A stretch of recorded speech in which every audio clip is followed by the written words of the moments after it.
camera. Right. I was like, bro, you kind of do look like M. Bison from Street Fighter. I'm not gonna lie. Yeah, I had to get a whole new haircut. I was like, I can't do this. Oh man. Oh man. On you, big dog. Man, look, gentlemen, thank you guys for coming out to us, man. For having us out in this lovely place, the Celebrity Deli. Yeah, man, we're happy to be here. Yeah. We're fans of you guys. We guys watch your stuff all the time, and we're happy to do something for you guys. Vice versa, we love your stuff as well. So let's go ahead and knock off the first combo pod. We'll do. Well, first of all, like the first time we met you guys, like I said, was a little earlier, was Madison, right? And you guys, we walked past you guys, and we were like, what are they doing? who the fudge is this? Who are these guys? Teacher's like, what? You guys do this on your own time, on your free time? Right. And like that just kind of, in our head, that kind of let us know we were on the right track. We were doing the right things because there are other people, like-minded people who are just trying to represent Nova just like we are. Yeah. So it's great to see like-minded people like you guys. Yeah, so I mean, I think we've told the story before, but anyone hasn't heard before.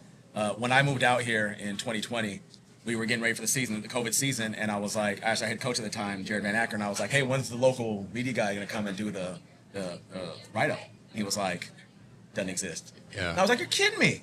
I was like, really? I mean, and this is a athletic rich area. It isn't like this place doesn't produce really quality Division I and professional athletes. They do. And just rich area. Right. Yeah. Right. Very affluent area. Yeah, Yeah, right, absolutely. Yep. Yeah. Yep. And so, we've been talking, we've been on the coaching staff for a few years, and we had talked about, maybe we should do something, And then, we decided that this is what we wanted to do. We last about June, maybe? Yeah. They were like, hey, let's start a podcast. We're like, okay, let's make a Twitter page, and then we decided to kind of just see where it went.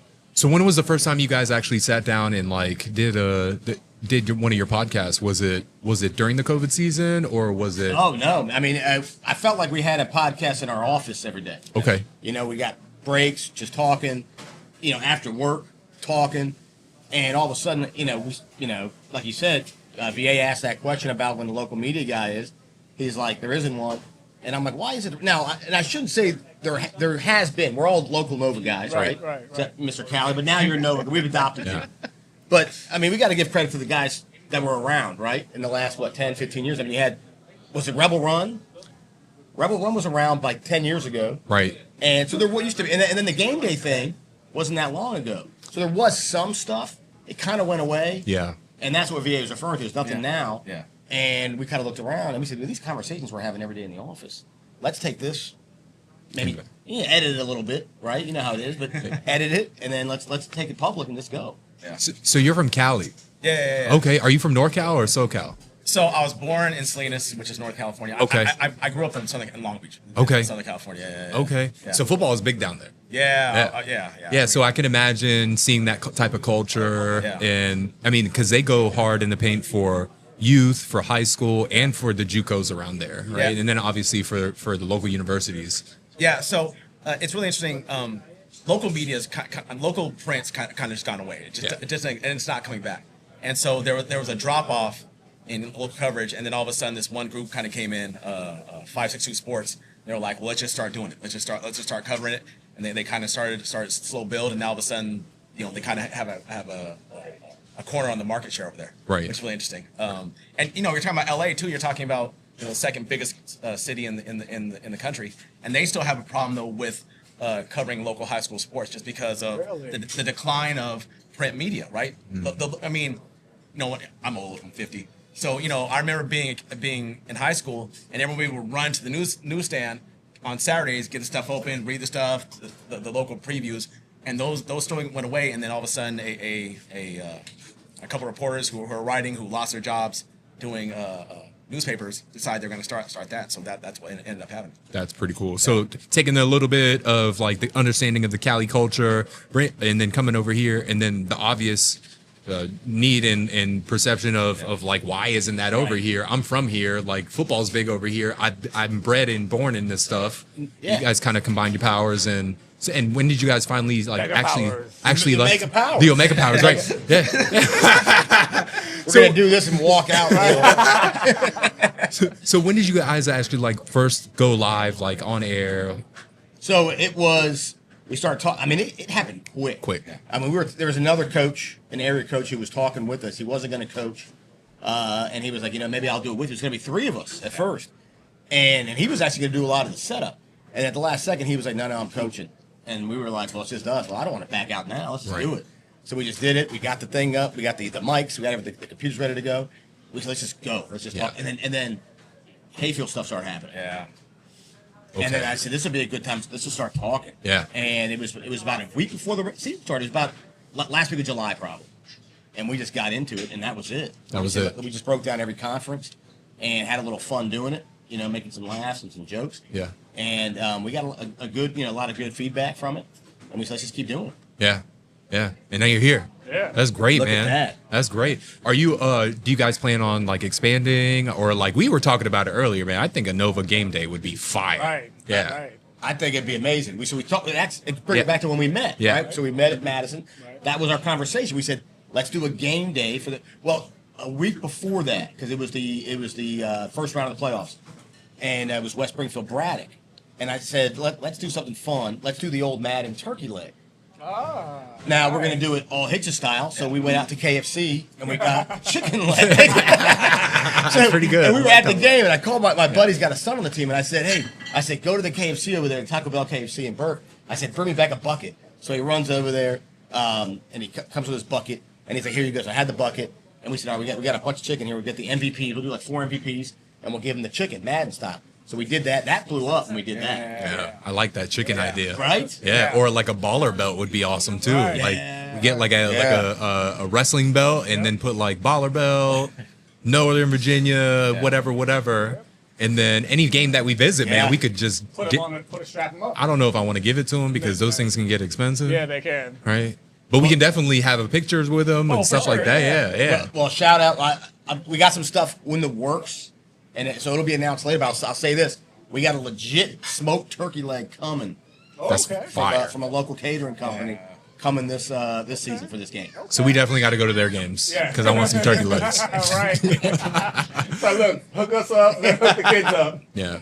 Man, and what a time to come! Like, what a time to sit down and actually authenticate your sound, your podcast with the Hayfield story. I mean that kind of took the area by storm, and we kind of joke about it all the time. We call them the Overton rules, the new VHSL rules, the 360. Have you guys heard about those rules? Yeah. I mean, so we were lucky enough to have Mr. Horn, Okay. from FCPS, Yep. on the show back in February, right after the rules came out. Yeah.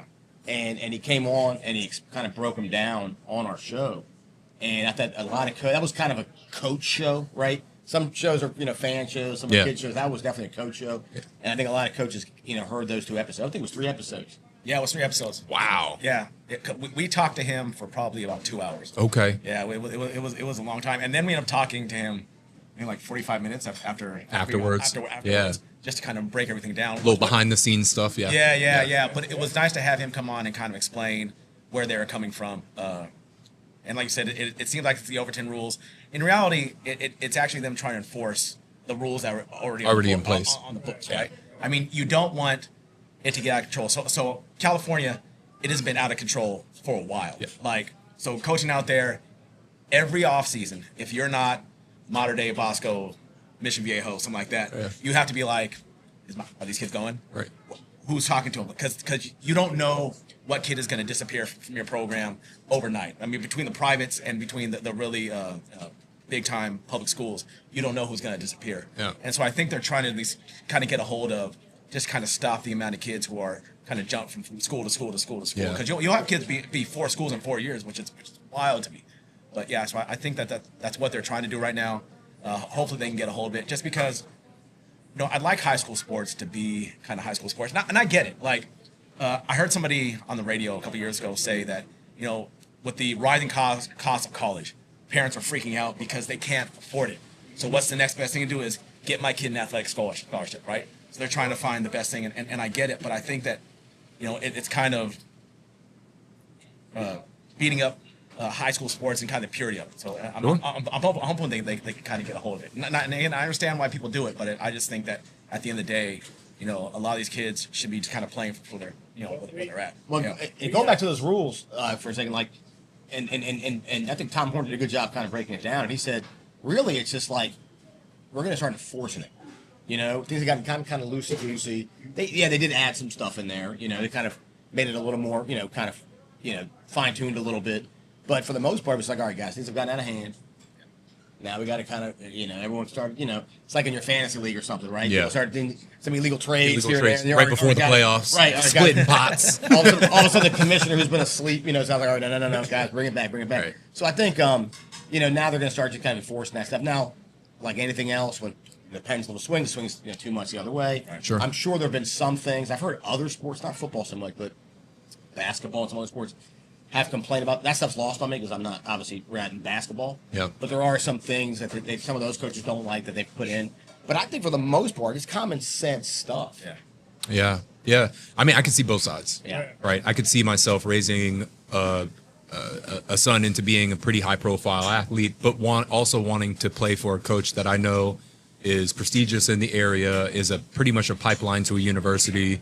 But I could also see the purity being tarnished a little bit when it comes to recruiting. I think that you bring up great points when you say, these majority of these rules are already in force, right? We're just trying to enforce them, right? And my biggest quarrel with just the overall VHSL approach has always been there are two different cultures in Virginia, right? One's a Northern Virginia culture, and then there's the rest of Virginia, right? In my opinion. And up here, it's not tolerated to go and find your own school and find your own avenue to get to the next level. It's not tolerated at the public school level.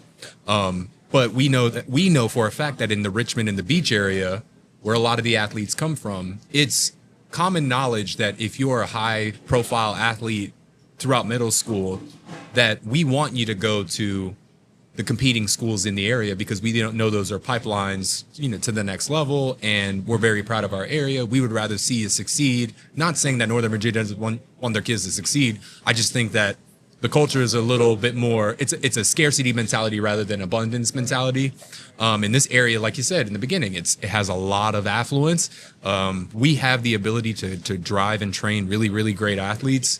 But I think that once we get into the thick of things get a little bit competitive and we start to eat each other, right? Whereas in the Beach and the Richmond area, it isn't necessarily like that. And so when we talk about enforcing rules, we know that Northern Virginia is going to enforce those rules, right? And we know that VHSL is probably going to have a microscope in Northern Virginia.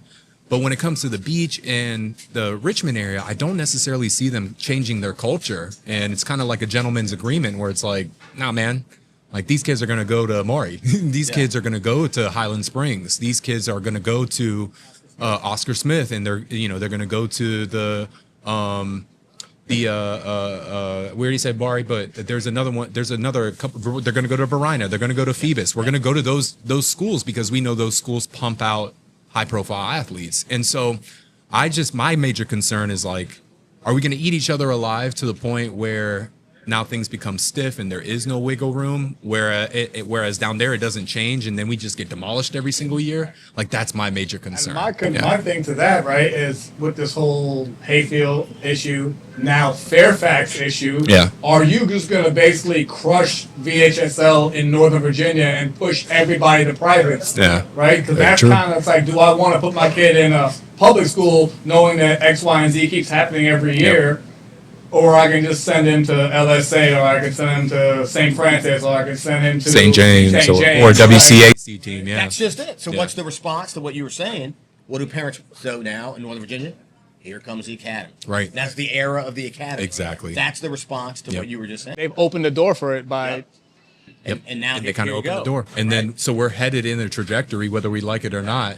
Like Cali, where one year kid's rushing for 2,000 yards for me, and then in the off season he's on LaSalle's roster, right? Something like that. Yeah. And I'll give you an example before. So the school I was at, we were okay. We weren't great, and so.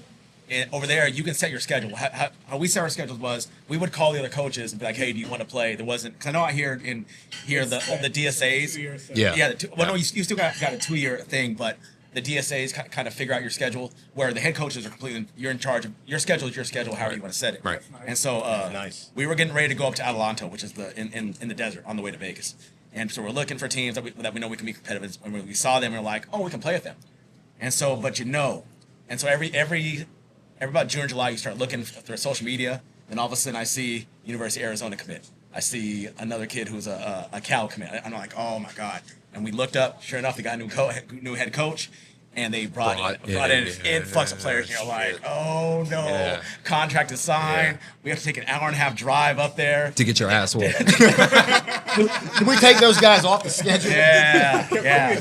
That is a little brutal, yeah. Although, getting back to the rules, I knew a coach, and I don't know if this ever will fly, but he said he was under the opinion there should be two kind of leagues, essentially, right?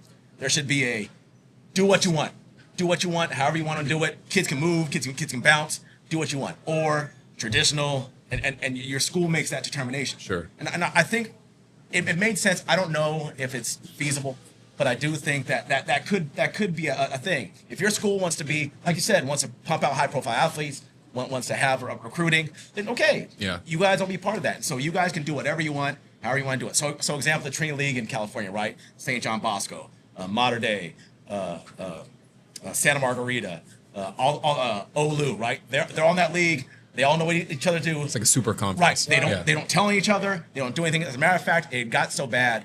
They had an idea that actually I did in the league that we had, because there's so much inside trading. They made can make a library where everybody just upload your film, so everyone's not jumping behind each other's back, stealing each other's film. Right. Because of what they're doing, but because they all are, above board of all of the recruiting they're doing, they just are like, okay, we all just do it. Nobody tells each other. Yeah. We're just a little gentleman's agreement. Yeah, agreement, right? Yeah. So and I don't know, but I don't know if that's feasible in high school. But it did make sense, right? Either you're a school that's like, we want to be up here and we want to compete like this. And other schools are like, nope, we just want to be high school football. And I think that could be something that feasibly might work, but you never know. I mean, it seems like it's a stretch, yeah.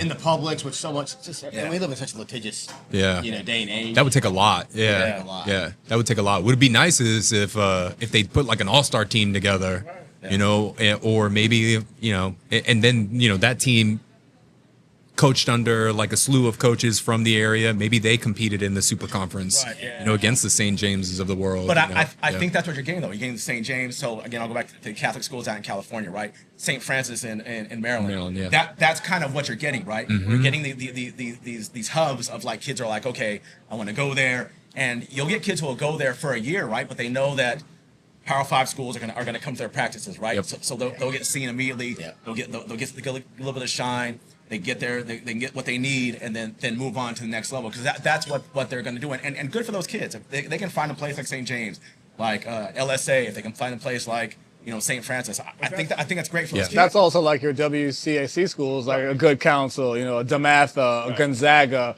They kind of have that same mentality, but they have their own league. Yeah. Right? Yeah. Yeah. It is really interesting that those teams refuse to play St. Francis So I didn't know who they were. Good Counsel is playing St. Francis. Yes. September 26th at Good Counsel. St. James is playing Good Counsel at Good Counsel September 26th. Yeah. Well, the WCAC has a lock on the national rankings and have had a lock on the national rankings for the past 20 years. That anytime there's a new up and comer, they don't want to ruin that reputation or that prestige of the conference, because if you're number one in the WCAC, you're probably going to be a top 20 team in the nation, right? Like St. John's can go 500, win the WCAC, and end up 15th in the nation for some reason. Yeah. Max Preps ranks them pretty high too.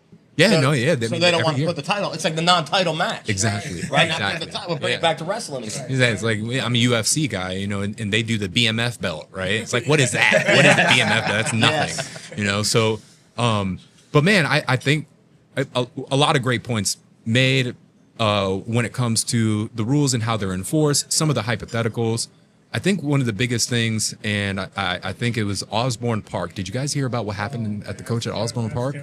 So someone sent it to me right away when it was announced, and then I read the article, right, and he was quoted in the article, so I don't think it was like, right, he was in. They called him up and he gave a couple quotes, and I'm paraphrasing, but I interpreted it as pretty much him saying, and I've heard good things, because our friend, the Adam Schefter of Nova, Carl Frederick, Prep Red Zone, loves Osborne Park, loves Coach Jones. Yeah.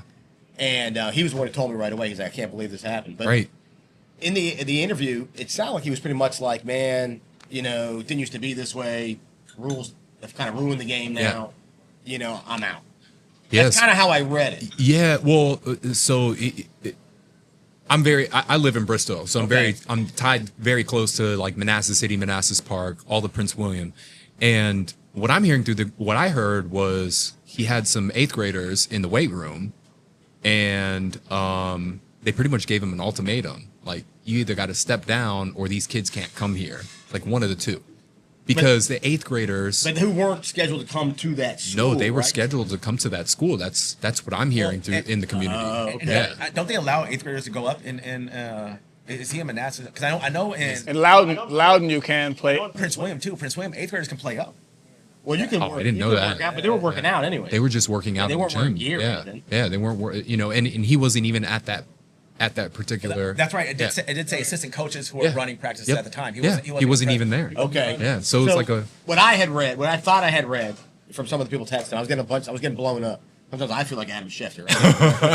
Right? You broke the Fairfax story.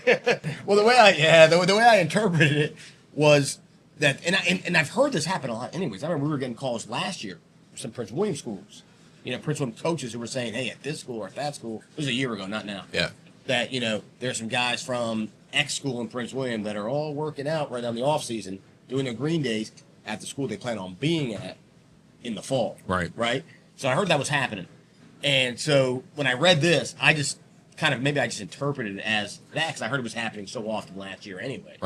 Right. And then when I heard him say kind of like, and I wish I had the quote, but it was along the lines of like, man, things have gotten crazy. Yeah, I mean, Coach Jones is one of those people that as soon as he gets let go, he's going to probably get another job a week later, which is exactly what happened. And they love him over right? there. They love him over there. Yeah. Where'd he go? I'm not sure where he went, but I know I saw on Inside Note, or was it Inside Note? It was DMV Sports where he got picked up. He got picked up somewhere. Okay. Right. So he probably was just trying to save face and probably didn't have anything against the administration or community and didn't want to tarnish any relationship or burn any bridge.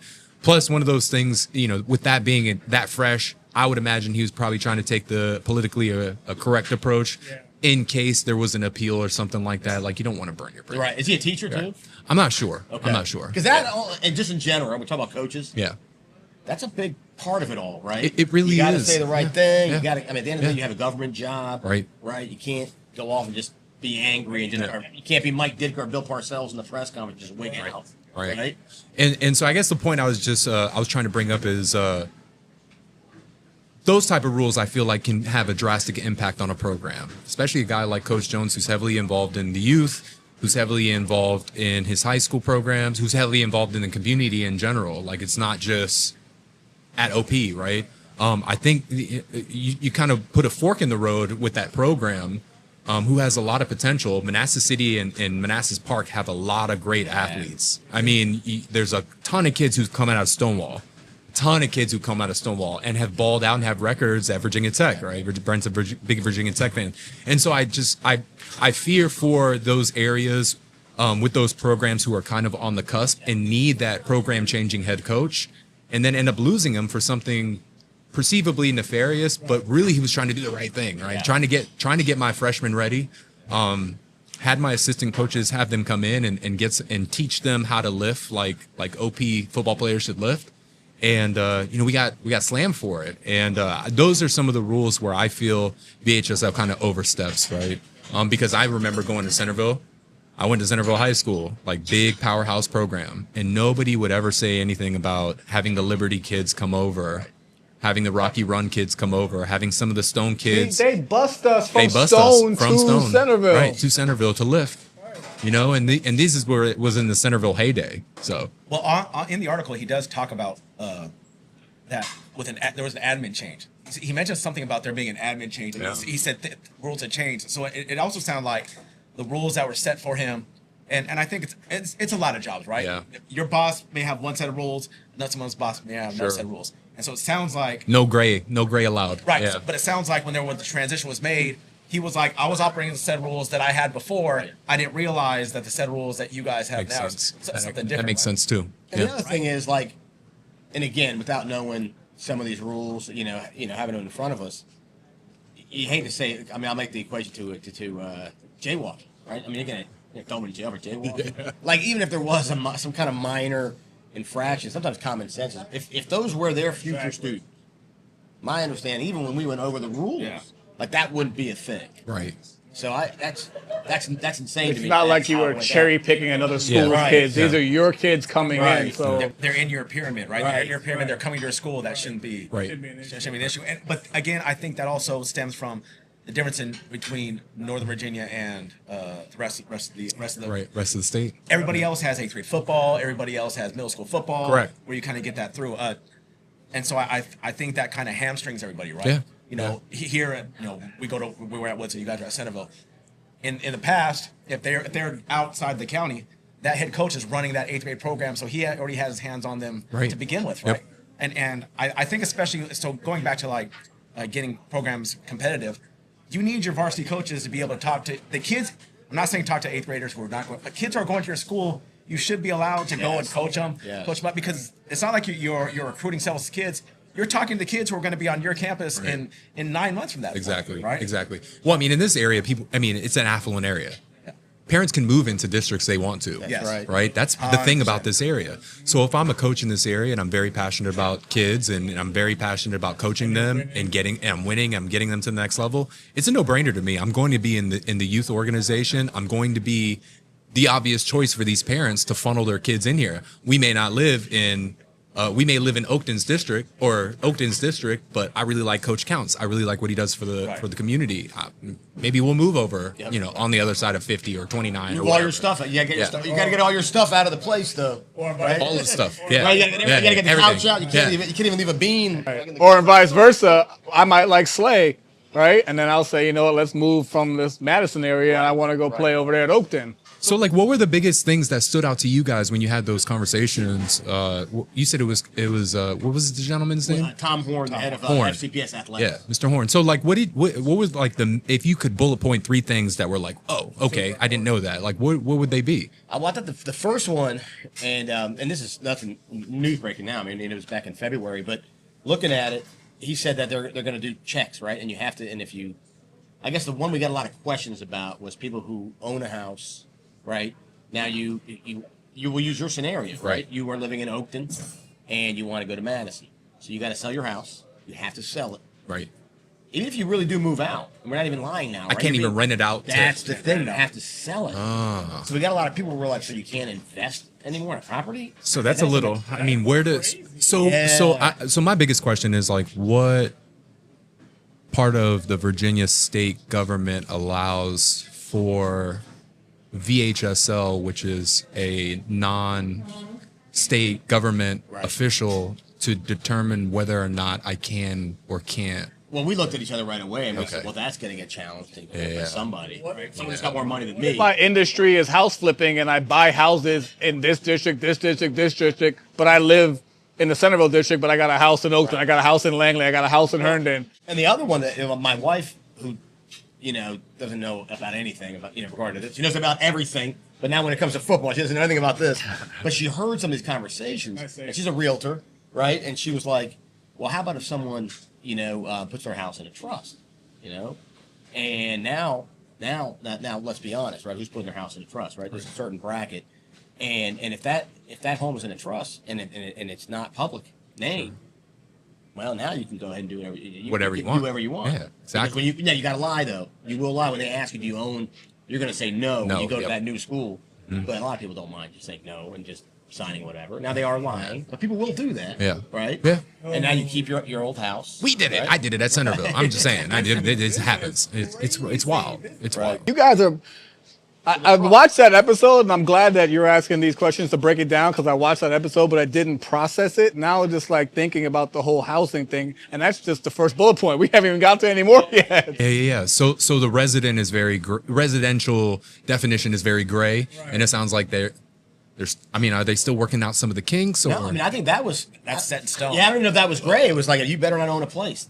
Well, period. Okay. And when we were talking, and who that hurts are the families who are like, so for example, the house that we own, I couldn't buy that house today because of the amount it's appreciated. Sure. So if I tried to move, I couldn't move.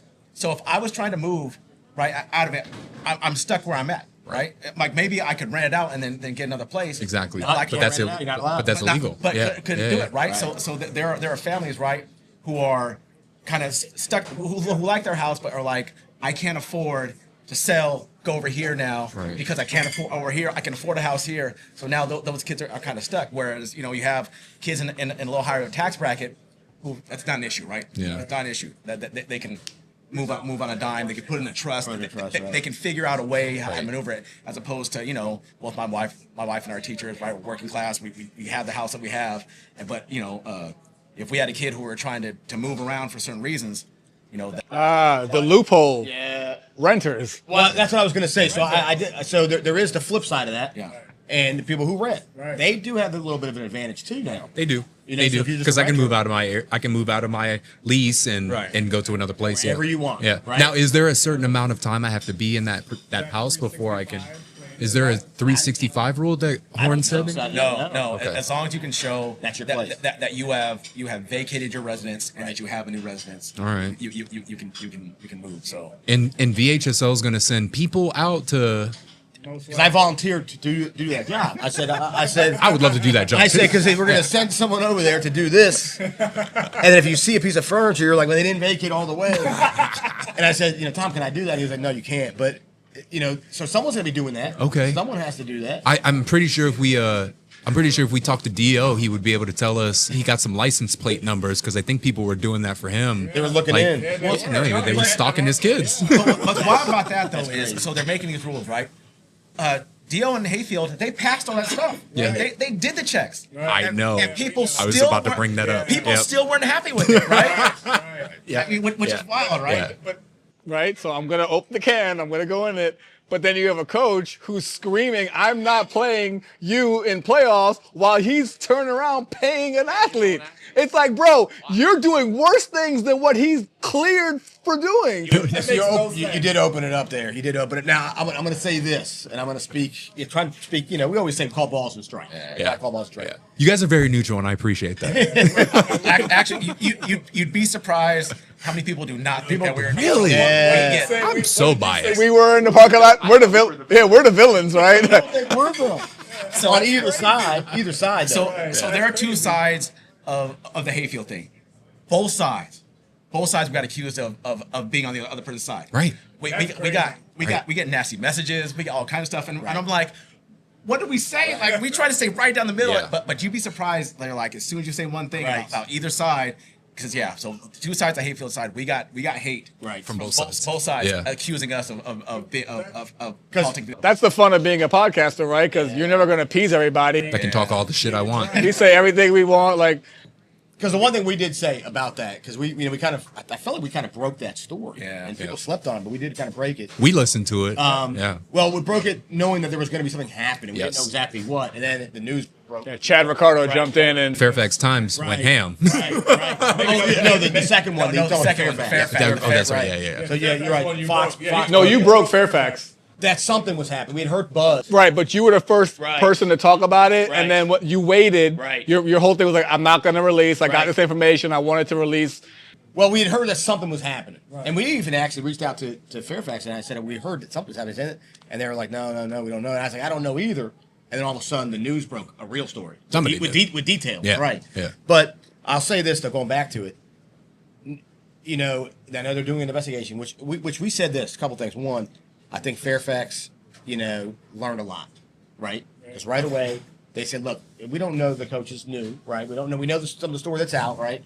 Trying to call balls and strikes, trying to be down the middle here. But they're doing their investigation, right? They're saying, look, suspension. You guys sit out. Let us find out what's going on. Sure. And then you guys sit out till we find out. Now, will they make? I don't know if they're going to make an announcement when they determine whether they know it. Maybe they'll never make an announcement.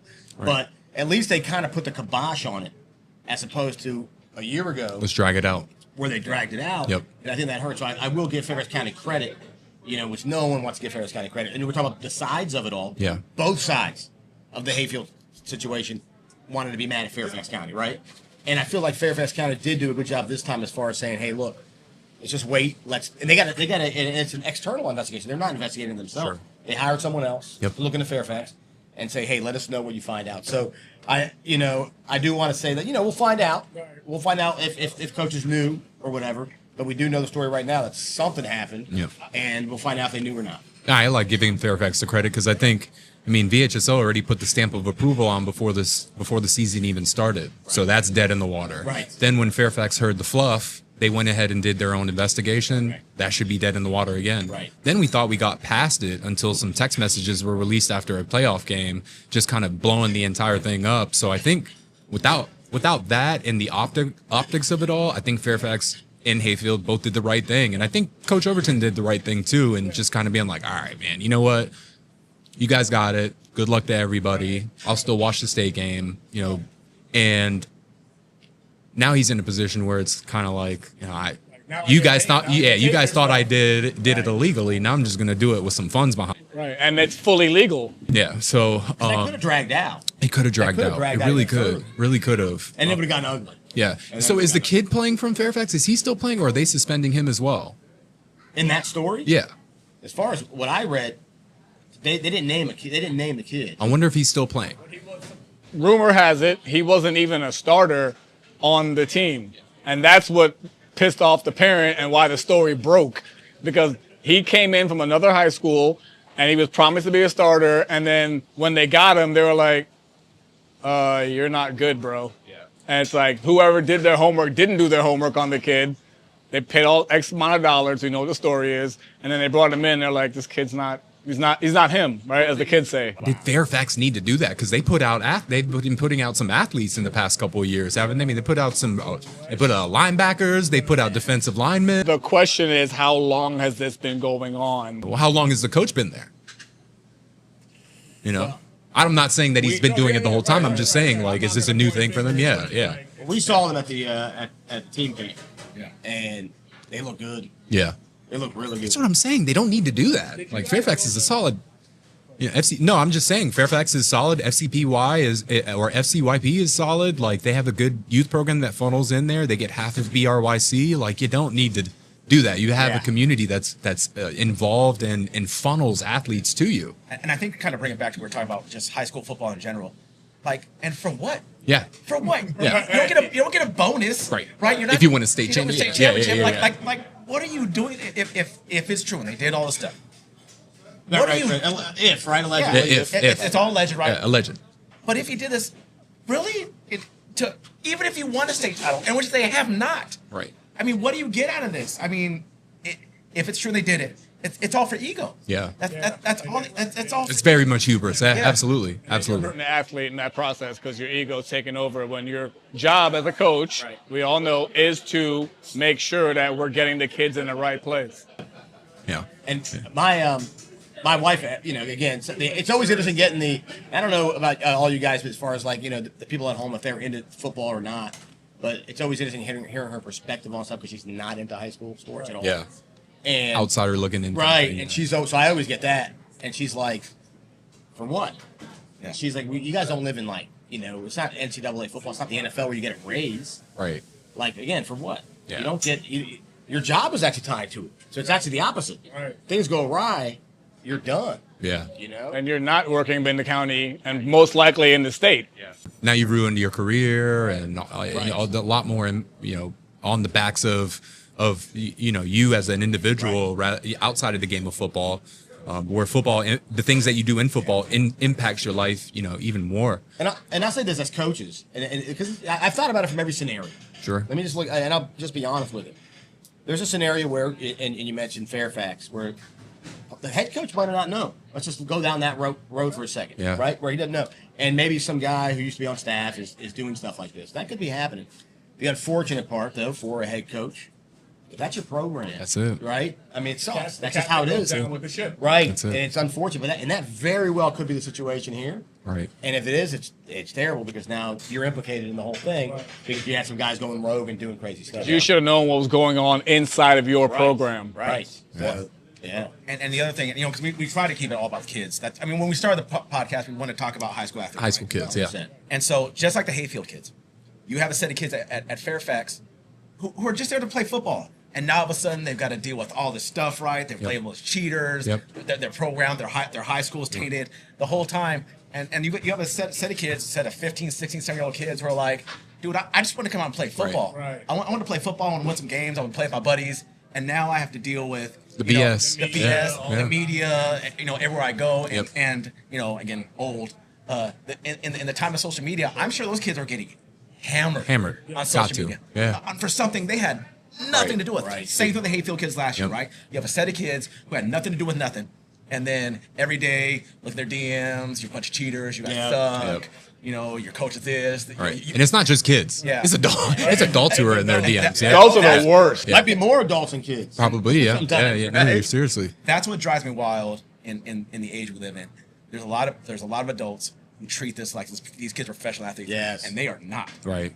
They have a hard enough time at school, just going every day, just trying to deal with their mental health. It's hard being a teenager at 25. Oh, yeah. 100%. Yeah. When social media really started being on the uprise about the early 2000s, I was teaching. I remember we got brought into an in-service, and they were like, "You guys don't understand. When I was my age, if I had a bad day at school, when I went home, it was done. Yeah. Right. I can turn it off. It was done. Yeah. I closed my door. Maybe I put on some music, and I'd be mad, but I wasn't looking at my phone or what's going on my computer and just getting blasted by other kids, by other people. But now these kids, they are tuned in all the time. Attached all the time, Attached all the time. Yeah. And just like I said before, just like the Hayfield kids last year, you have a bunch of kids who are just trying to be kids, who are just by adults, by everybody else, being called every name in the book. Right. Yeah. And I live in Fairfax, so like I know a lot of those families, and I'm a big Fairfax supporter. I mean, actually we make our predictions. Yeah. And who's got Fairfax? I got Fairfax going far. I'm a Fairfax guy. I got them going far.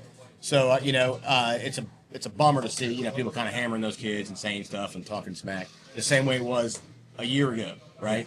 Now I will say this though, we've gotten dozens of messages, DMs, texts, emails. What a year to start a podcast. What a year. Yeah. It's going back a year. Yeah. And then now It's like, oh, you thought it was over? Right. Here we go again. And we got the same message from the same people saying, man, again? And that was our conversation. We're like, another one? We thought. And when we saw who it was, we were like, oh, come on. You got to be shitting me. Yeah. Yeah. Of all places. Yeah. So, all right. So enough of the gloom, man. Let's talk football. Let's talk real football. All right. Who do we like out of Northern Virginia? Well, let's break it down, and I don't mean region in in terms of regions, but like just regionally. Yeah. We'll start kind of Fairfax side and kind of move west. Sure. We'll Fairfax Arlington. I said Fairfax. I think Fairfax is really good. I think they're going to win a lot of ugly games. They're built to win. They got some big guys up front. They got some good running backs. I'm a big fan of Fairfax. I know he's going to say what he's going to say. Well, no, I just kind of talk about because we have got a chance to see Fairfax play live now at this point. Okay. And at the end of the day, football's being physical, and they are. They're legit, yeah. They are not. That's what I like to hear. They are not playing around. At the end of the day, most physical football teams don't lose. Yeah. Right. I mean, if you're most physical football teams are going to win some games, especially at the high school level. And we had a chance to see them. We out at camp, and then they played their scrimmage. And the WNL. And WNL's no joke. Yeah. Yeah. They were good last year. Yes. They got some big Solid linemen. program. And Fairfax looked really impressive against them. And I'll say this, bringing it back to the previous conversation just for 1 second. They're playing the kids are kind of rallying. And the coaches there are kind of rallying to this. Whether people agree with them or not, doesn't matter. They're taking it personal. They're taking it personal. Good for them. And that's going to be the rallying cry all season. That was my thing when Dan just said, like, Fairfax is physical. I'm like, they're taking this aggression out on the field, as you should. Yeah. As you should. Yeah. The other, but you like somebody else. Well, no, there's two teams in particular, especially after this week. I do like Lake Braddock a lot. I think Ty Jackson is the real deal. He's the real. I mean, we saw him at 7-on-7. We turn around like another 50-yard touchdown, and that ball just shoots out of his hand. It just shoots. I mean, he is talented. Although we saw him as a sophomore. Yeah, we saw him as a sophomore at Torrey Smith's 7-on-7 out in Maryland, and he was playing for High Octane, who that coach for High Octane is now the coach at Riverdale Baptist. Right. So he had him there. So last year when we saw him at Lake Braddock, we were like, oh, we know who that is. But to the point that we make, you can't win late in the season if you don't run the ball. And they were throwing the pill. Yeah. Dom just down the field the whole game. Dom just took control. But just kind of like Fairfax and Madison was so physical last year. Yep. Now obviously they're replacing a lot. Now in the not Patriot, the Concord. You start going a little west now. Yeah, I agree with you here. Westfield's really good. Westfield's really good. I mean, they're pretty talented. I know they was it Patriot yesterday? No, it wasn't Patriot. Well, they play Patriot next week. Yeah, they opened the season. They played Independence last week. And Mickey Thompson's over at Independence now. And now, shout out to Westfield and Vossler. They do that 10 a.m. scrimmage, so no one saw it. They do a 10 a.m. scrimmage. No one sees a 10 a.m. scrimmage. If I was a head coach calling the shots, I'm doing a 10 a.m. 10 a.m. Got to do a 10 a.m. No one's coming to it. No one's coming to it. Body recover. Right. Yeah. All the coaches who are teachers are in meetings. Right. Right. They can't even make it out to it. Right. Love the 10 a.m. scrimmage. That's a good 10 a.m.'s good. But the reports I got from it was a good battle, and both teams are still building, but two teams running similar offenses, and just a lot of hitting. Yeah. A lot of hitting. That's good to hear. Yeah, That's good to hear. And Madison's going to be Madison. Now Madison's going to be Madison. But it's been such a streak of excellence. There's going to be, I'm not saying a drop-off. There's got to be at some point, maybe, a step down. Not maybe a drop-off, but a step down a little bit. Right. As they kind of get these young guys ready. They were so senior-heavy a year now. They were. Right. They were. Your Concord District prediction episode, you guys mentioned our alma mater, Centerville, and you guys were really high on them. Yeah. I thought they looked good. I think Shields is going to have a big year. Okay. It looked like he's going to have a big year. And they played young guys last year. Played a bunch of young guys last year. And I think, right, but you play the young guys, so at the next year, they cut their teeth, they're ready to go. So I think they're going to look Well, good. and how many times do you hear a team has a Division I quarterback and stinks? Yeah. That doesn't Very happen true. too often, right? Very true. So they got to at least be Somewhat good. Even someone who doesn't like Centerville has to at least say, okay, they might be good. They got a Division I quarterback. It's hard for Centerville to have 2 bad years in a row. Right. Yeah. Right. So I'll definitely agree. We're hoping it's going to be a good year for them. Well, and they lost to Westfield by a score, right? They lost to Westfield by they lost a few games by a score here and there. So they're 3 or 4 plays away from being 500 and completely changing their last couple of their entry into the playoffs or just the ending of their season, right? Because they beat beat Chantilly pretty close, right? They lost to Westfield very close. That's good signs. Yeah, Right. That's good yeah, signs. those are for good a signs. younger Yeah, team. that you're competing Right. as a young team. Right. Right. And that jump, you're always talking about it, Mason. That jump for quarterback from obviously sophomore, but junior to senior year. Yeah. Such a big jump. Developmentally, My son was a absolutely. quarterback, Yeah. and we always talk about it. Mason coached him. That jump to senior year is such a big jump. Yep. You I know? agree. Even as a D lineman, it was a big year. Right. You And know? for everybody. Yeah. Right? Yeah. Game slows down. You Yeah. just, you start to understand terminology and understand the game at a deeper level. You kind of develop like this ESP Right. where you can predict like where the defense is going to be and what they're playing. You've been through the district X amount of times already, right? And you know the coaches and you know the personnel, and it's senior year, absolutely. Now there's a squad in the same conference now. We're not. Dark Horse. The We're Concord not is talking about. loaded this I don't year. care what. Now you mentioned the coach earlier. Oakton. I'm waiting for Oakton too. Personally, I'm waiting to see what they do. They got some athletes. They got some dogs at wide receiver, and their quarterback isn't bad either. Yeah. And I think you just said they got a 6'5". No, that's Herndon. Oh, That's Herndon. my bad. Yeah. But you look at Oakton. I mean, we've talked about. I know one of the receivers. You got. I mean, 3 receivers. You got Dalen Jones. You got Vasquez, and you got Henriquez. And one is scholar has had an offer in Maryland. The other 2 are getting looks from big programs. And the quarterback is going to be a collegiate level quarterback. Quarterback's a different animal nowadays as far as Division 1, 2, or 3. Right. But regardless, a collegiate He's going to play at the quarterback. next level. Yeah.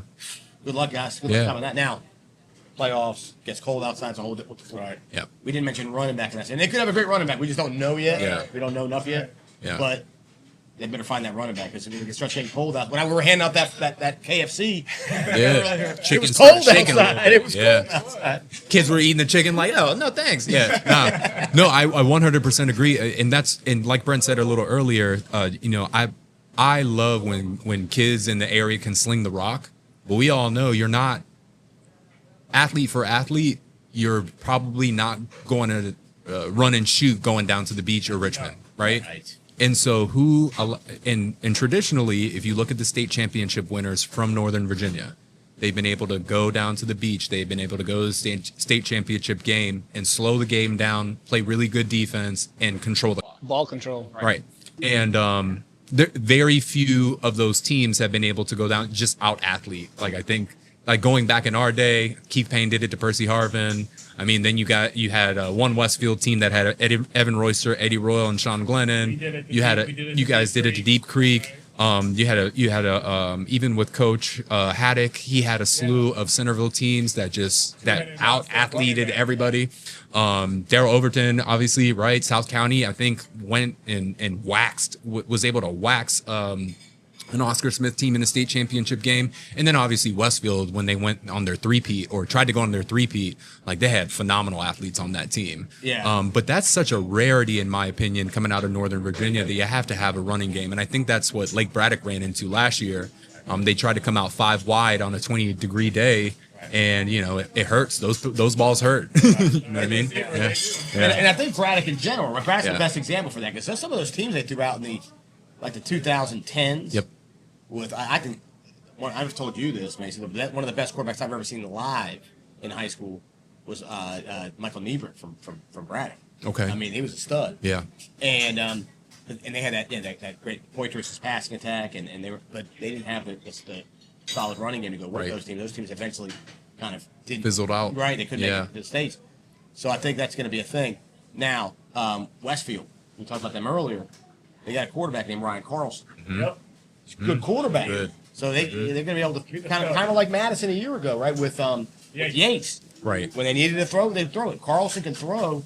With that running game starts going. Yep. You know, man. But Westfield, I like Westfield a lot. I've always Westfield has always traditionally been very balanced. And I think that's why they've been such a big, successful program. Yeah. And that's been going back to Verbannic days. You know what I mean? They've been very, very. So Mesa made the joke, he's old. I'm old too, because there was no Westfields when I played, right? It was Centerville and Chantilly. And Westfields was created my senior year, but we didn't have to worry about them. We had to play them. Unfortunately, this gentleman had to deal with them. I did. Yeah. My ninth grade year was the first year Westfield was able to get a full class. So Centerville, in his day, they had like 4,000 kids. When I finally got there, they were like 2,500, which is still like a big school, right? But not when Westfield's bringing in 38. All right. So, but yeah, no, the smooth run game in the area. Who do you guys like going out for further west? Well, that's what I was going to say. Yeah. We keep going west. Yeah. And I was trying to think real quick if there's anyone else. I mean, there were some other teams that could surprise. And you could think of one. West Springfield looks like they're going to be pretty good. West Springfield, don't sleep away. They better be after that photo shoot. South County game. They better be. The audacity. That made like ESPN high school. It went viral. We should college game day that game. Yeah, that would be a good one. Although you think West Springfield is like, thank God Fairfax had their controversy. Thank God Fairfax. No it happened right after that. Yeah. You're right. Yeah, because it took the cake for news, right? So it was like it went hot and then it fizzled out after that Fairfax stuff. Yeah. So as we go west, I mean, obviously the triangle, right? The big three: Patriot, Gainesville, Battlefield. Yeah. God, those three are so good. So good. So good. I mean, they get better and better every year. Gainesville, kind of like what Westfield was in terms of the growth. Correct. And, they're in year 5, right? Year 5. Last year, they put out like a big D1 athlete. They have a Division I wide receiver this year. I mean, Coven Smith put that team on his back last year. And on the map. And on the map, yeah. After coming off of an ACL injury, I thought it was a phenomenal performance by him. And that QB. Yeah. I liked him too. Yeah. I mean, they're talented, man. And it's not like they're playing in a powder puff conference either, man. That's a good conference. They gotta go up against Battlefield, who got Callum O'Shea, and he's a dog at quarterback. Dog. Yes. Well, they added Independence, and Independence sounds like it's going to be pretty good. But it's Battle. I mean, everything we've heard is Battlefield is head and shoulders better than everybody else. Now, when we did our preview, I looked back at it. They've won 43 straight regular season games. Yeah. They haven't lost. They haven't won regular season games since 2021. That's insane. Yeah. I'm very critical of my hometown or my current hometown, right? Because I feel like I was saying a little earlier, like I'm not going to say they avoid, right? Because we just said the DSA creates the schedule. It would be nice to see them play more competitive during the regular season. So I like that they were able to scrimmage the Westfields of the world or the Madisons of the world in the preseason. But I'd really like to see that translate. They might have a week 1 tough game, I think. And off the top of my head, I don't know, but what I do know is that they used to have the Hilton Battlefield week 1 matchup, and that made sense once upon a time. Yeah. Right? And that was probably a big headline. Right. Let Hilton rebuild and do their thing. So they got rid of that game for the first time this year. And I think in lieu of that game, they're playing someone with a little more meat on the bone. Sure. And I forget who it was, but so I think they're trying to kind of play a tougher schedule. But make no mistake about it, they're loaded this year. To be able to have the talent that you did last year, and then to reload, man, like the kids are being funneled into that school. So Battlefield opens up with North Stafford. There it is. North Stafford. But the following week, they have a tough game, which is Mountain View.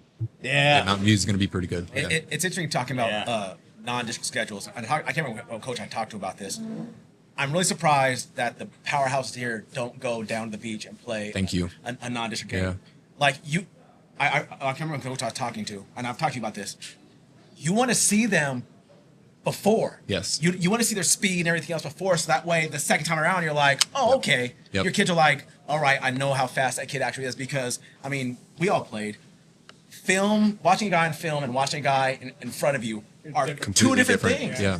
I mean, with as good as the Concord is going to be this year, I mean, I think it would have been cool to do like an ACC Big Ten matchup, right? Where you match up their one versus your one, their two versus. We're talking the same language. I mean, this is why we're sitting down with these guys. I've always said to like have the state championships or the runner-ups from different classes play each other the following year, and don't do it up here. Like have everybody travel to a local university, play it at George Mason. Do it at a neutral site, right? Exactly. Get it there. And I think if I'm Westfield, or if I'm Battlefield, or if I'm Madison for the last few years, I've got to see them. I have to. I have to see. Well, I can't see that type of speed the first time in the playoffs. Although Counts was going to do that, right? Counts put Hayfield on the schedule before Dio left. Gotta love Counts. Right. So he'll play. He don't care. He doesn't care. And Dio said that. Yeah. He said Counts don't care. He'll play anybody. He'll strap up against anyone. But that's smart on his part because he's like, look, I'm going to see those guys in the playoffs. Exactly. I have to see them now. Yes. I've got to see their size, their speed, so that way the second time around I can be like, okay, I know where my matchups are. I know where I'm vulnerable against them. Obviously there's gonna be a chess match, but at least you know physically what they look like. Right. So your kids aren't gonna walk in being like, okay, I'm not sure. I know. I've lined up against them before. I've seen these guys. I've seen them before. So I have an idea. I have and you played at a high level. And I tell kids I coach all the time, I'm both on defense and offensive side, like receivers, D linemen, you've got to have a game plan. Yeah. You can't just walk up and try to workshop it through. You've got to walk up and be like, okay, this is what I'm going to do on this down. I'm going to see how this looks, so that way I can see it next one. If you're just trying to fly by your seat of your pants, especially against an athlete, especially who's better than you, that's not going to work out for you. But if you go down there, if they went down to Oscar Smith, you'd have a game plan the next time you saw that kid. That's right. I know what that kid does. That's right. I'm gonna be able to watch film myself against him and be like, oh, that's how he beat me, or he doesn't like when I do that. So I just think that would make a ton of sense. Yeah, and I mean, and shout out to Joni Windows, who's the AD at Stonebridge. That's before Mickey Thompson ended up going to Independence. That's exactly what she was doing prior to his departure. She was scheduling the Dunbars. She was scheduling the Martin. One year they played Martinsburg. Like they went out to West Virginia and played Martinsburg. First time that's ever happened in years, right? Good Counsel, they had him on their schedule twice. And when QO had him on their schedule twice. And when you talk to Joni, that's exactly what she says. She's like, we understood that we were going to see the Highland Springs, the Maris of the world in the playoffs or in the state championship game, but we couldn't allow ourselves to see that type of speed and that type of football in the playoffs for the first time. Like the kids are shell shocked. Eddie Mason, who was a coach at Stonebridge, he said the same thing. Like the approach to the out of conference schedule had to change because those kids were shell shocked when they when they went down to the beach and the culture was just a little different. Right. Yeah. At South County, I mean, I think they were when Pannoni was there. Yep. They brought on Quince Orchard, right? I think he was trying to do because he had won a state, right? He had seen that. They won one and lost one. Yes. Right? Yep. So he had seen that. He probably was thinking, all right, now we got to get these guys ready for those kind of games. Yep. I think the first time he got smashed, right? And then like there was a little bit time in between where he had to kind of reload. And then to your point, he went back down to the beach and smashed. Yeah. So, but I like what Coach, and I like Coach Cage, and I know he was on the show, right? Yep. I think he's doing good things in Gainesville. Patriot is loaded. Patriot loaded. And the one thing I will say about, to your point, right, and seeing different talent, some of the conferences have arranged it that way for their playoff system, right? Yeah. If you're Westfield, Centerville, they can do that because it's Concord 4, Liberty for in that region. Right. So it's 4-4. Right. All you got to do is just win your games in your conference. Now the other 6 games, or what? I mean, they only have 5 in their conference, right? Yep. So you can go out and play whoever you want. Win your conference games. Yeah. You got your 1 seed, and then now you can just play whoever you want. Yeah. It used to be like you lose one game in the Concord and you were pretty much out. Right. Like 1 or 2 games and you were out. Like, that's how loaded it was. We're biting our teeth our senior year because we went 8-2 in the regular season, lost to Lake Braddock week 1, and then lost to Robinson week 7. And we're like, are we even going to get in? Like obviously we got in. We ended up playing Hayfield in the because we only had 14 games at that time. So the regional semis. Then we went back to Robinson in the regional finals, got Robinson. Then had to play Varina, who had Michael Robinson as their quarterback / outside linebacker. Like, we all know who he is. And then ended up playing Deep Creek. But we were literally like, are we going to be in? Like, we didn't know what was going to happen. Now it's like, we see teams get in and they're like 3-4. They're 500. Yeah. Especially in Class 5, right? You see some of those 500 playoff teams. Yeah. But the $1 million question and we haven't gotten an answer, is what's the breakdown for the Prince William regions? Yeah. Like how are they seeing their playoffs? Because everyone's doing it different. Are they going yeah. split? Are they going max preps, which is what Patriot and National are doing? They're just going to go max preps points and let it shake out the way it shakes out. I actually prefer that for Patriot National. You kind of have to with that conference, right? Do. Right, and you kind of have to for the Cardinal side, in my opinion. Yeah, because at any given moment, Garfield, Woodbridge. I mean, Woodbridge can play with anybody. Like, they have the talent to play with anybody. It just depends on what Woodbridge, in my opinion, what Woodbridge team is going to show up. Is it going to be the team that shows up and can hang with like a team from the beach, or is it going to be the team that shows up and puts up like a goose egg in the playoffs, right? And choke in the playoffs. So it really depends on which one of those teams. But I think for Prince William, that completely makes sense. Is the PowerPoints. I think so. Yeah. And I think my gut tells me that's the way they're going to go. Yeah, right? yeah. So how do you guys feel Indy's going to fare now that they're 6? I think it adds, someone in the mix there. I mean, we were trying to find the comp on the other side there in the other district. We kind of thought Unity Reed, it'll be interesting to see how they shake up against. Yeah. It might be asking a lot for Independence to play, Battlefield and win that conference right now. Give them some time.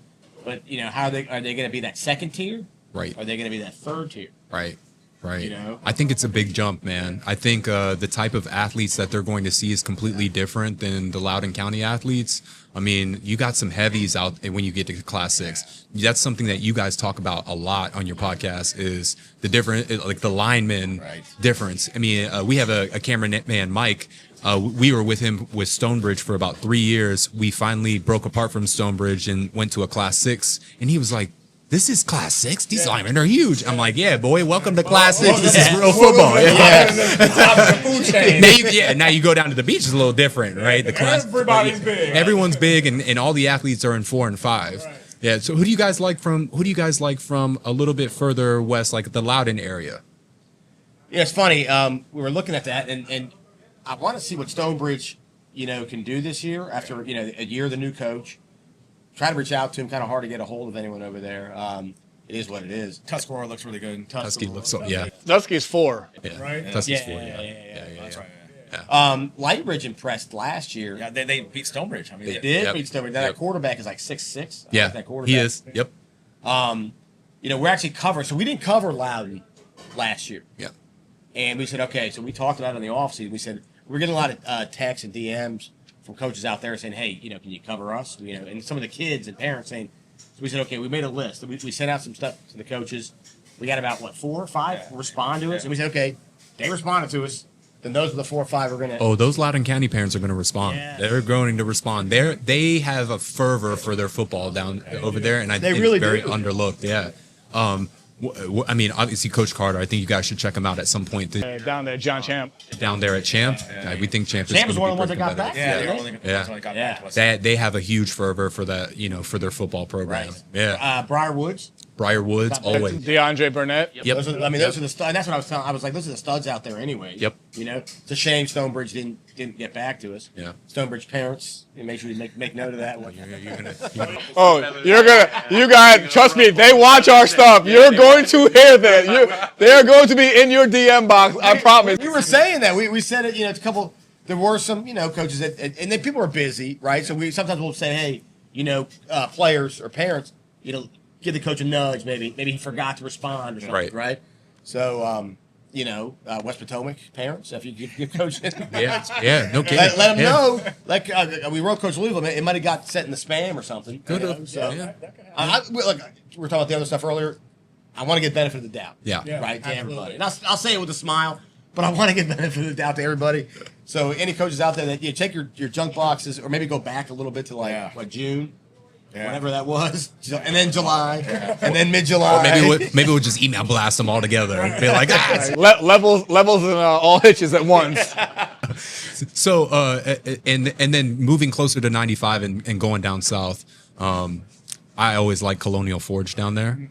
I think I think Mountain View is reloaded this year again. So, how do you guys feel about them? Well, you just did an article, right, with 540? No, I didn't do that article. You didn't do that article? No, I did not do that article. Well, he was all about it. He said we did, but no, that was. He's a good guy. He's a good guy. We did not. He's a good guy. Yeah. Well, we had talked to him about doing the article. Yeah. That was it. And we spoke to him. We said, hey, we're going to write up the article. We'll put it on the website, which we're going to. Yeah. And we'll talk about we've got this website going on now. We're in the middle. We're trying to do so many things right now. We just need to breathe and get it in. You guys know. Yeah. Right? Just trying to get so many we things do have day done. jobs. Right. So try, right once like early, mid-August hits, it makes it so hard. But we have the article on 540. 540, right? I'm not messing that up. I tend to mess numbers up. But we got a whole breakdown there. But you're right. I think Colonial Forge, some of those guys just... and that's another place. Stafford has a lot of dudes Yes. down there. One thing I love about Stafford is they want the Northern Virginia smoke. They do. Yeah, they want to come up here and play And they have a chip everybody. on their shoulder about it. Yes, they do. Which they should. Yeah, especially Colonial Forge, like the win. Brentsville District too. Oh yeah, Brentsville. Yeah, they're the puppies over there. Little country folk out there between them and Kettle Run. I was gonna say Yep, Kettle Run. Yeah, there's another one. There's some... So we're trying to get away from the controversy. I know.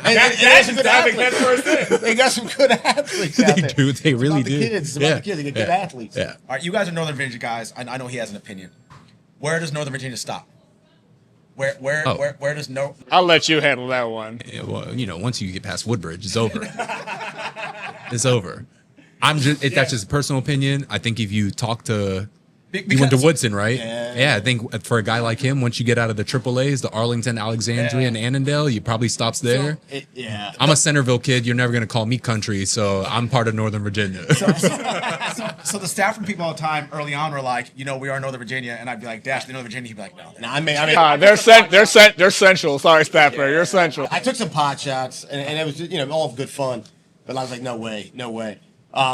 Fredericksburg, Stafford, it's just not. You guys don't want to be Northern Virginia, right? We're the yuppies up here. You know what I mean? Like we're coddled and we have it very easy over here. We see you guys as like the blue collar, work hard, tough nose, punch you in the lunch pail, punch you in the mouth. Be that.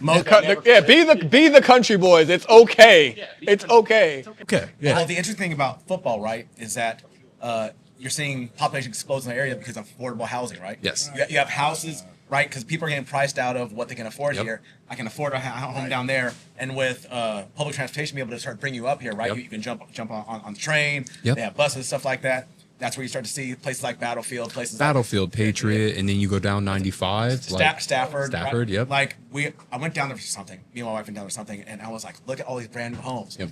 Really nice brand new homes, very close to where you get public transportation, where you can get yourself into DC, where you don't have to drive. And so now you're seeing those football programs explode because you have exploding populations, right? I think you're going to see another explosion out on the other side of 66. I think you're really like towards that Culpeper Bealton area. Yep. That's where they're going to start building next. They've already started planning the data centers in the Bristow area, so it's coming. To his point, like he lives in Bristow, right? All the people from our class, our generation, have moved to Gainesville to Bristow. So you talk about football's good there. We're not surprised hearing that it's good there because all people that played up here and now they're running the youth leagues down there. They're running their assistant coaches down there, and so it comes from a culture, and they definitely implanted that culture in other places. Gainesville youth. I mean, it's huge. The Grizzlies, right? These are huge. The Grizzlies are huge. Yeah. I mean, we were lucky enough to meet with the Vienna guys. Because you, again, remember back in the we day? loved Don't Vienna. mess with Vienna youth. No, Don't mess with not at Vienna all, youth man. back in the day. You guys are Absolutely. Centerville youth guys. Yeah, we were SYA. We used to get crushed by Vienna every single year. It didn't matter A, B, or C team. And Vienna still put it out. Yeah. We were talking to them, and they said, man, the Gainesville. And they gave credit to these are the guys in charge over there. And they gave credit to Dulles South. Dulles. Yes. They said Dulles. those are all Centerville boys running Dulles right now. Yeah. Those are all Centerville guys. Folio's over at Gainesville, and then Rob Lane's is the vice commissioner of Dulles South, but he's got Ferris Eways, and he's got Jason Atala, who is a Centerville legend coaching there. These are all Centerville boys running Dulles. So like I said, everyone moved that way that played here. Yep. And there's no and it makes sense as to why the football culture changed out there. So yeah, man. We talk about the snobbery of not snobbery, but It is snobbery. Where's the line? Where's the line for Nova and all that kind of Yeah. stuff? Again, talking about age, I remember asking my mom if I got a sleepover right at my buddy's house who lived in Chantilly, right? Because I went to school in Falls Church and I'm talking about elementary school, and I'm like, can I crash at my buddy's house in Falls? She's like, where's you live? I'm like, here's the address, Chantilly. She said, we're not driving out there. I get yelled at. We can't go to Chantilly. Yeah. I mean, before the '90s. I mean, in the '90s, like it was the sticks out where we were. You know, I always make this joke like, Loudoun County's budget before 9/11 was something somewhere along the lines of like 400 or 500 million, and then after 9/11 it was like 2.2 billion, right? Wow. So, and that's a short amount of time between 1999 and 2001. That triple increase, I mean, and that's where you see Mickey going over to Stonebridge and them becoming going bananas on the entire football, on Class 5. It's like to your point about you're in Falls Church and going to Chantilly. For us, it was driving to Dulles Mall. You had to hit every light on 28, and it was like a 30-minute drive. You hated it. I remember going to Herndon. I had friends that went to Herndon. I lived in Centerville. I'm like, this drive is so long. Yeah. Now I'm like, this is nothing. 15 minutes. Or like Tyson's. You guys probably view Tyson's. It's like, oh, man, we're going to Tyson's. Oh, Tyson's all the way out there. So far away. Now it's a blink. Yeah. Right. Well, you had Fair Oaks at least back then. We did have Fair Oaks. Fair Oaks was popular. Now it is a ghost town. I was a Tyson's guy. Yeah. You can take the silver line to Tyson's now. But people are jumping out of Fair Oaks Mall as fast as possible. Yeah.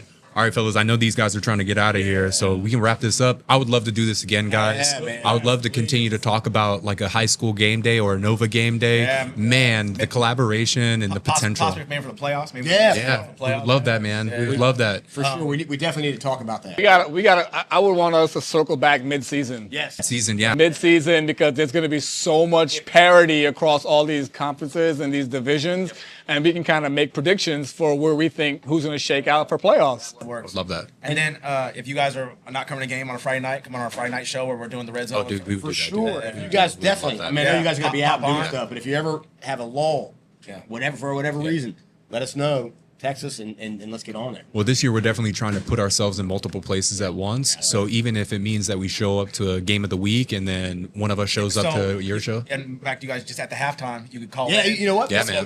Pull out the cell phone. Pull the cell phone. I'm already going to be tapped in watching you guys because I'm going to need to know, because we do this regularly anyway. We check scores while we're at games. Yeah. And then we usually go out to eat after the game and we talk about everybody's score and who played. And then we try to figure out where the direction is going, who's going where. Right. So I'm going to be tapped into you guys because now that I know that you're running this weekly and you're going to be jumping through games, I can get those scores faster. Yeah. And we're going to be topping all over the dial, trying to get all those, the different scores and everything else. Shout out to Celebrity Deli. Yeah. Shout out to Celebrity Deli. I can smell the food right smell now. food. And I want to say this, when we started this last year, and that's, people were, some people responded to our stuff, some people didn't, going back to June and July. And then I think it was like September when, William, the owner here, kind of, we started talking, and he was like, come on in, sandwich, all that stuff kind of blew up, the Dash and Dan. They got their own sandwich. Kind of took a shot on us. Yeah. Right? Took a chance on two young guys like us. Right? Great spot. I mean, this is an OG. Yeah. Well, we appreciate you guys We appreciate you having guys. us, and we Thank you appreciate guys. you coming on. And bro, I cannot wait to see the type of work that we're going to do this season and in the future, man. And anytime you guys need a cameraman, anytime you guys need an extra set of hands, you guys always got us. We don't even have to be in it. Awesome. You guys have production from us, okay? I appreciate it. Yeah. Thank you, guys. You ever need a couple loudmouths? Definitely, man. You got some Definitely. loudmouths. I appreciate you, man. Thank you. You guys want to plug yourself? You guys want to plug anything in? Plug in your handles and everything. Yeah, I mean, look, we got the website we're working on. We got merch on there now. AllHitch.com. AllHitchesPod.com. AllHitchesPod. I remember. .com. Thank you. AllHitchesPod.com. I remember anything anymore. It's all right. It's like me and you watching these two. You're an old man. It's okay. AllHitchesPod.com. Obviously, the Twitter handle, Nova Football Pod, that's Instagram, that's Twitter. And then the show. Because people, I had like good friends of mine saying, we should know better. We were talking about it earlier. Where do I find the show? I'm like, dude, it's on YouTube. So go to our, go to All Hitches, YouTube, on Friday nights, Thursday, this coming week, right? Or opening game, I guess I should say. But Friday nights, All Hitches, and it's the essentially the red zone, right? Yeah. We're not calling it red zone. We're not calling it that. Don't want to, Scott Hansen suing us. Yeah. But the red zone for Nova, Yeah. right? We got Andrew Siciliano making an We announcement. do got interested. Remember Andrew Siciliano? Yeah. He's the OG on Red Yep. Zone. Yep. Reached out to him, and he's a South Lakes guy. And he did a promo for us. We're going to cut that this week. I love that, Yes. man. Thanks. Awesome, man. Not know he was a South Lakes guy. South Lakes guy either. We might have to do that for Matt Harris. Go ahead, Brent. Plug in. I mean, let's go. At Dark Visors, you guys know we're on all social media platforms, TikTok included, and darkvisors.com. If you guys need to have your games filmed, you guys need headshots, you guys need anything that a camera can do, either video or photography, tap in with Dark Visors. We'd be happy to help you out. Yeah. LevelsApp.ai is exactly where you can go to find us on our website. You can also go to the Apple Store and Android Store and download our app. Levels Recruiting. It's one of the only platforms out there, if not the only platform out there, that's hell-bent on giving athletes access to the next level for free. A lot of these places are going to charge you an arm and a leg, some things that you guys can't afford because you need your arms and your legs to play sports.